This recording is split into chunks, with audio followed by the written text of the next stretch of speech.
L'orage grondait sur l'Olympe. Zeus avait eu vent du péril imminent menaçant Héraclès. Héra!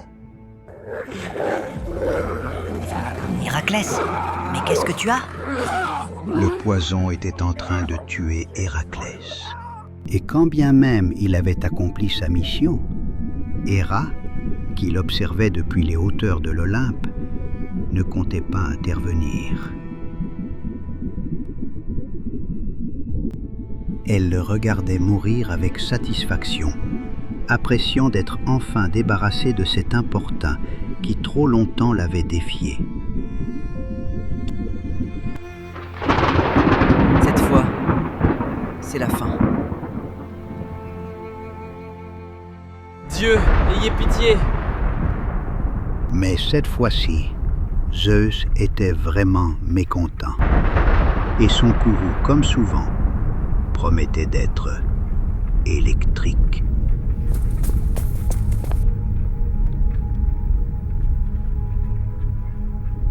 S'abattit alors sur Tyrinthe un orage comme on en avait vu de mémoire d'homme.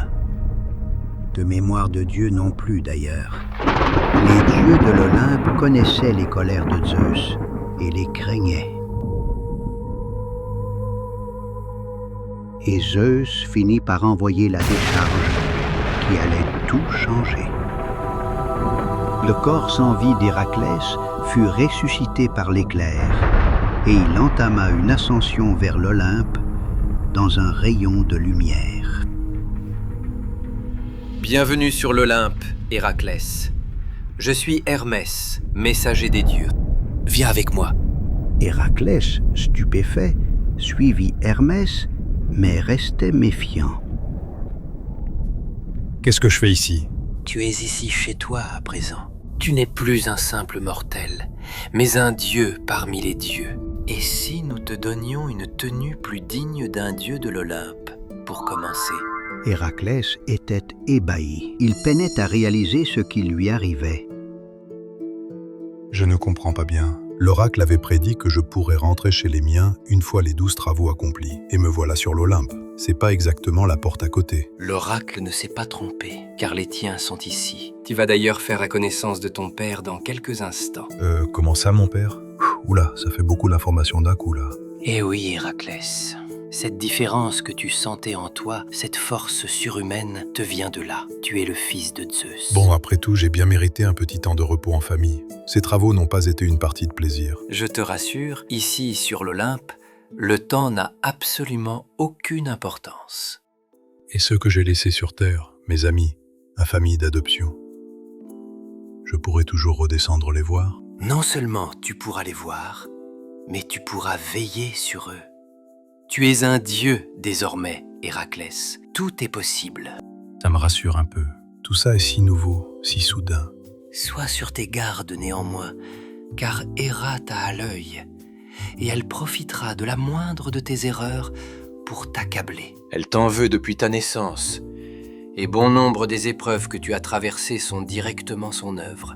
Mais qu'est-ce que je lui ai fait, moi, à Héra? Je ne comprends vraiment pas.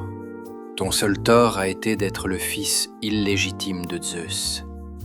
Mais comme il vient de la désavouer en t'accordant l'apothéose, peut-être que cela calmera son ressentiment. Enfin, Hermès mena Héraclès à la salle du trône, d'où régnait Zeus. Tous s'étaient rassemblés pour voir le fameux nouveau venu. Alcide, mon fils, enfin tu es parmi nous.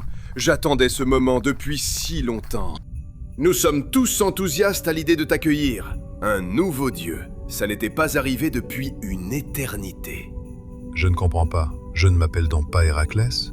Alors en fait, je t'avais rebaptisé ainsi en l'honneur d'Héra. Et dans un sens, c'est un nom qui te va bien mieux. C'est Héra qui a fait de toi le héros que tu es devenu, en t'envoyant vers toutes ces épreuves. D'ailleurs, je propose qu'elle annonce elle-même aux autres dieux ton affectation. Héraclès, tu seras le dieu des Éphèbes. Tu pourras compter sur ma fille Hébé, déesse de la jeunesse, pour t'accompagner. Et quelque chose me dit que vous allez bien vous entendre tous les deux. Et c'est ainsi qu'Héraclès, comme l'avait prédit l'oracle, ses 12 travaux achevés, prit sa vraie place parmi les siens, les dieux de l'Olympe.